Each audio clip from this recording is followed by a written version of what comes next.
అలసిన వానికి ఊరడించు మాటలు. సహోదరుడు భక్తి సింగ్ గారి పరిచర్య నుండి సేకరించిన అనుదిన ధ్యానములు. జనవరి 6.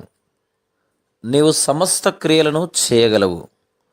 యోబు గ్రంథం 42వ అధ్యాయము 2వ వచనం. యోబు యథార్థవర్తనుడును, న్యాయవంతుడు మరియు దేవునియందు భయభక్తులు కలిగినవాడు. అయినను దేవుడు అతని జీవితంలో గొప్ప శ్రమలను, దుఃఖమును అనుమతించెను.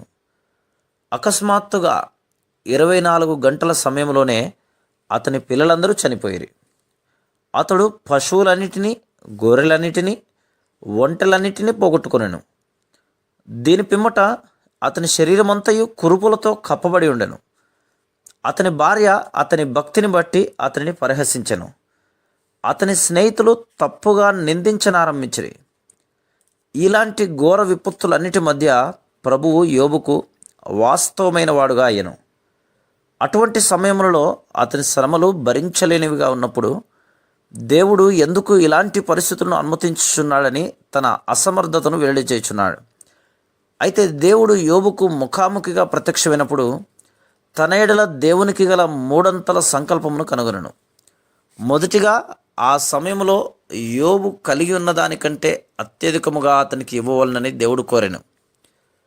అతడు తూర్పు దిక్కు జనులందరిలో ఐశ్వర్యవంతుడైనప్పటికీ అతడు కలిగి ఉన్న దానికి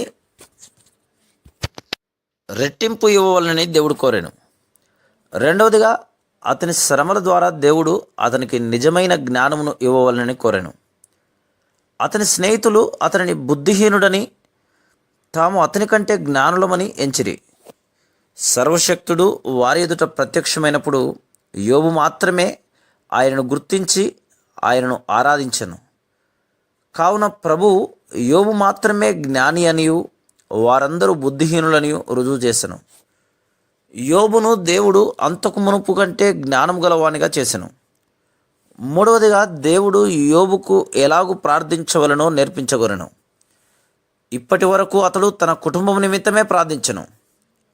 యోబు గ్రంథం 1వ అధ్యాయము 5వ వచనం. ఇప్పుడైతే అతడు ఇతరుల కొరకు, అంతేకాకుండా తనను దూషించిన తన స్నేహితుల కొరకు కూడా ప్రార్థించుటకు నేర్చుకున్నాను.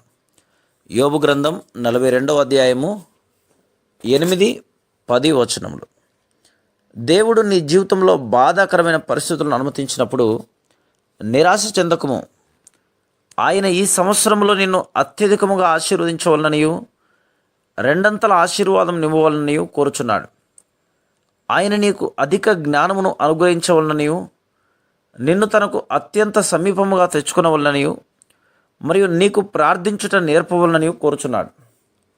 అంతమున యోబు దేవుని మనసును అర్థం చేసుకోవాలని ఆరంభించినప్పుడు అతడు, ప్రభువా, నీవు సమస్త క్రియలు చేయగలవు అని చెప్పగలిగాను. ప్రభువు మనలను అనేక శ్రమల ద్వారా తీసుకుని వెళ్ళి అనేక దాచబడిన మర్మములు మనకు బయలుపరచును. తద్వారా అంతమున మనం కూడా సంపూర్ణముగా ఆయనను నమ్మి, ప్రభువా, నీవు సమస్త క్రియలు చేయగలవు అని చెప్పగలము.